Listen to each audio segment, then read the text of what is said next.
Welcome back in our channel. In today's video, I am going to show you how to remove YouTube Shorts. First off, you need to open the YouTube app. Then tap on your profile picture located at the lower right part of your screen. Tap on the gear or settings icon at the top right corner. Tap on General. Then tap on Playback in Feeds. Switch it off.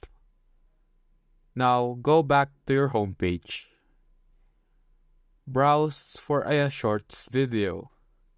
Tap on the vertical three dots and tap on Not Interested.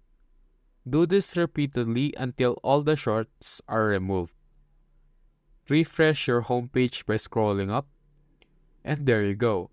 You have now successfully removed the YouTube Shorts. That is all for this video. See you on the next one.